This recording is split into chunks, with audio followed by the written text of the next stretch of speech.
não veio do céu, nem das mãos de Isabel. A liberdade é um dragão no mar de Aracati. Neste fantástico samba da Mangueira de 2009, de autoria da Manu da Cuíca e do Luiz Carlos Máximo, tem a primeira parte do que eu queria dizer aqui.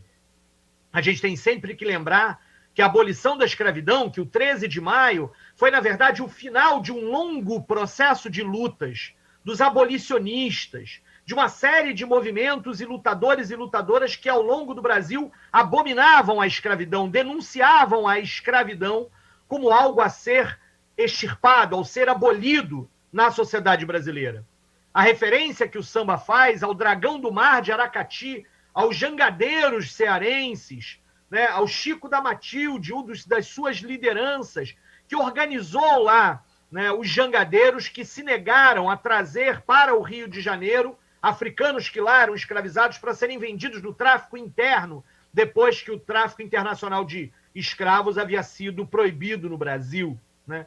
Ou seja, pega um exemplo, e por isso, inclusive, o Ceará declarou extinta a escravidão legal. A escravidão legal no Ceará foi extinta 4 anos antes do restante do Brasil, fruto da luta desse abolicionista. Assim como ele, nós podemos lembrar do André Rebouças, do José do Patrocínio, do Luiz Gama, de um conjunto de movimentos de abolicionistas que faziam comícios, reuniões, que faziam protestos, que angariavam fundos para comprar cartas de alforria de africanos que estavam escravizados para libertar esses escravos, que escondiam africanos que fugiam dos seus ditos donos em quilombos, e às vezes, muitas vezes, quilombos urbanos. A escravidão, ela foi um processo de muita luta.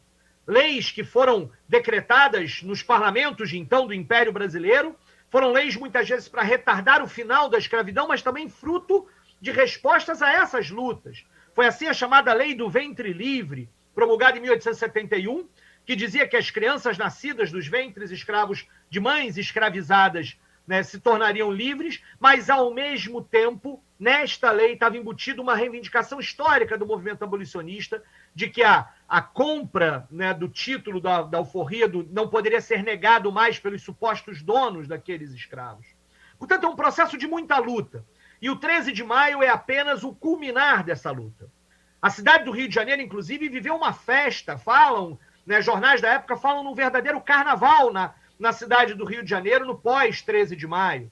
Era um ato, inclusive, de uma monarquia moribunda, de uma monarquia que já caía aos pedaços, uma tentativa de recuperar parte da sua popularidade com um ato que deveria ter sido tomado muito antes. Era uma monarquia escravista, declarando o fim da escravidão e tentando surfar nesta onda.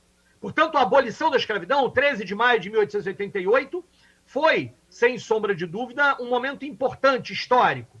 Não veio do céu, nem das mãos de Isabel. A liberdade é um dragão no mar de Aracati. A liberdade foi conquista de negros e negras, de abolicionistas, que brigaram muito para que acontecesse. Mas, por outro lado, há um segundo elemento para o qual eu queria fazer uso de um outro samba, esse do Hélio Turco, do Jurandir e do Alvinho, também da Mangueira. Livre do açoite da senzala, preso na miséria da favela.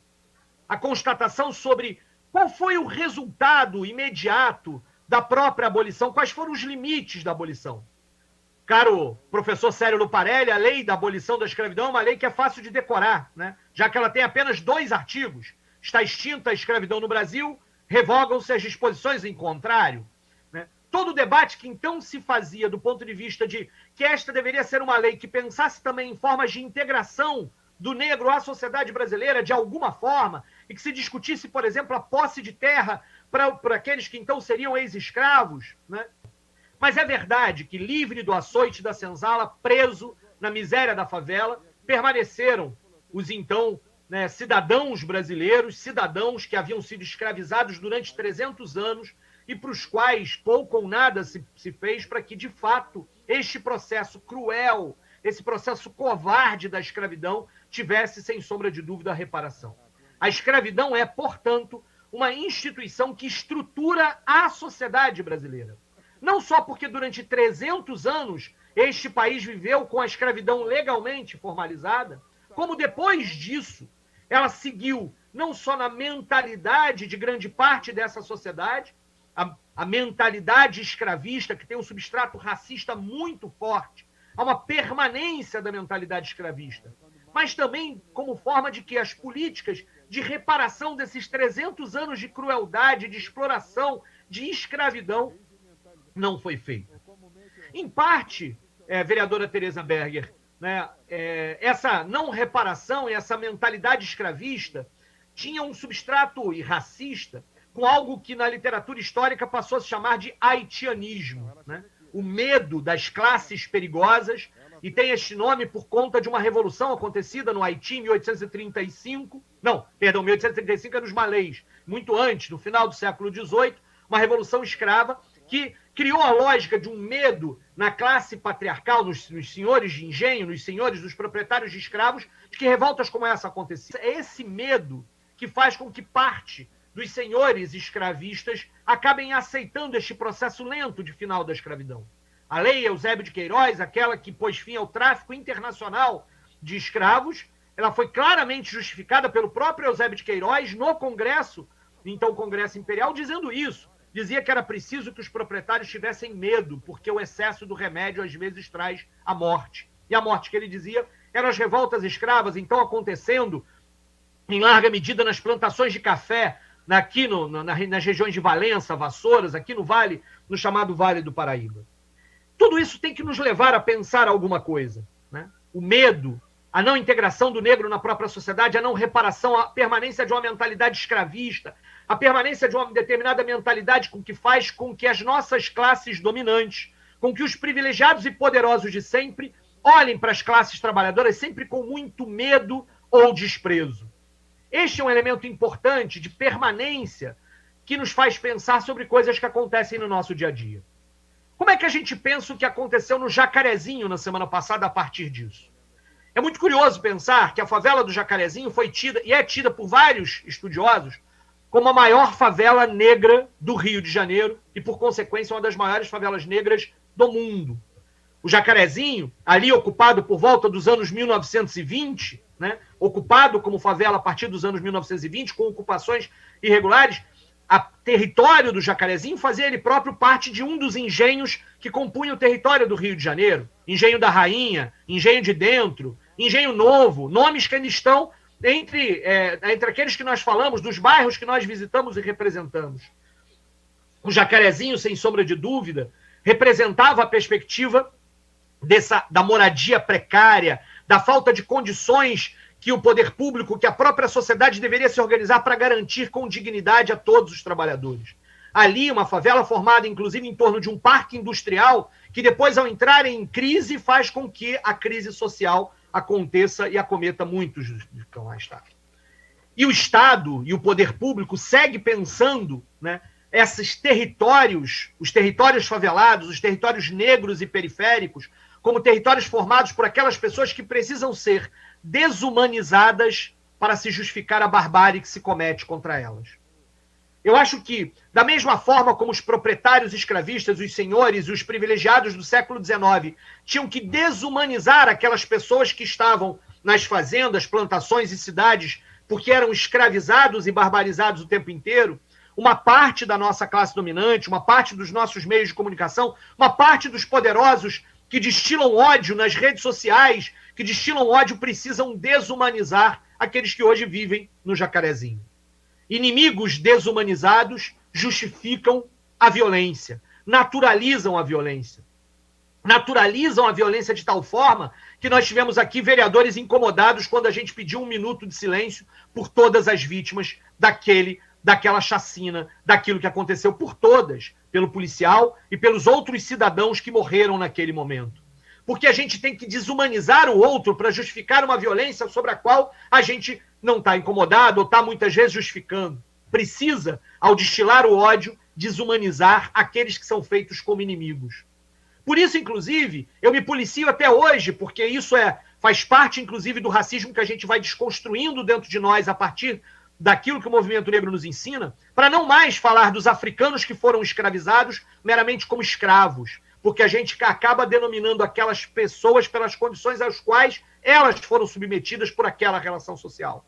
Desse ponto de vista, a gente também precisa se pensar que aqueles que logo depois a imprensa e grande parte da sociedade estavam querendo saber, mas tinham ou não tinham passagens pela polícia, eram ou não eram bandidos, pois aquelas pessoas jogaram bola com seus amigos, foram filhos, mães, irmãos, foram pessoas que passaram por nossas escolas públicas, ou não, porque não tiveram vagas, pessoas que tinham sonhos, que tinham esperanças em que em determinado momento terminaram, podem ter terminado, nem todos o fizeram, muito daquilo não está colocado, terminaram cometendo aquilo que para a sociedade dos senhores de engenho de ontem e de sempre foram crimes. Foram crimes que poderiam ser passíveis por uma operação policial que não deu o direito nem de julgamento, nem de defesa, mas exterminou e matou aquelas pessoas. Por uma operação policial que no processo de tiroteio matou também o policial que ali terminou alvejado sobre isso.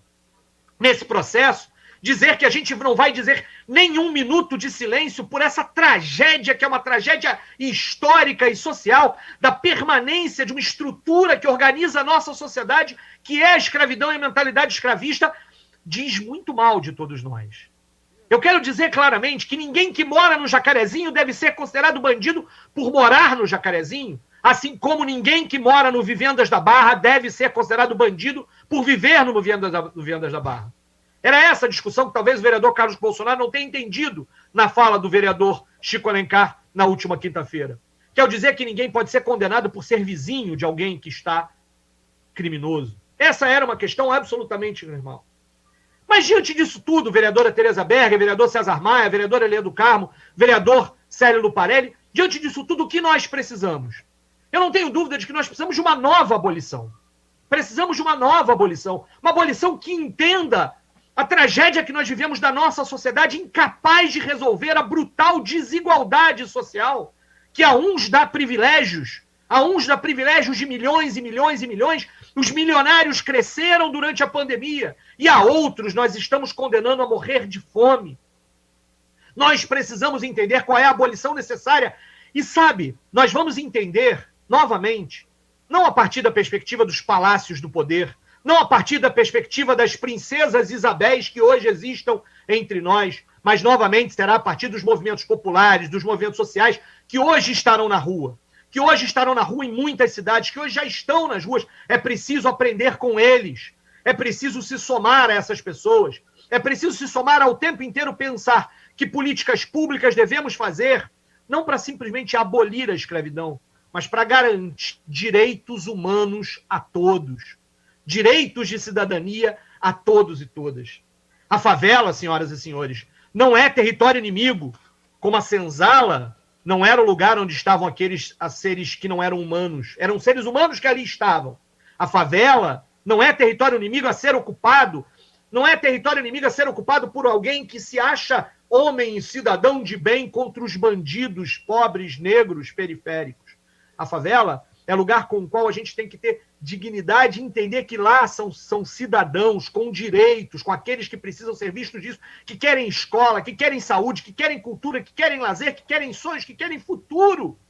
Pessoas que choram a morte dos seus, sim, que sentem tristeza, que querem futuro, inclusive diante desta pandemia, porque não querem morrer de fome. Essa nova abolição não virá dos palácios de poder, não virá dos palácios do poder, não virá daqueles privilegiados de sempre, não virá do céu, virá dos dragões do mar ou dos dragões das favelas, becos e vielas do nosso Rio de Janeiro e de tantas outras cidades.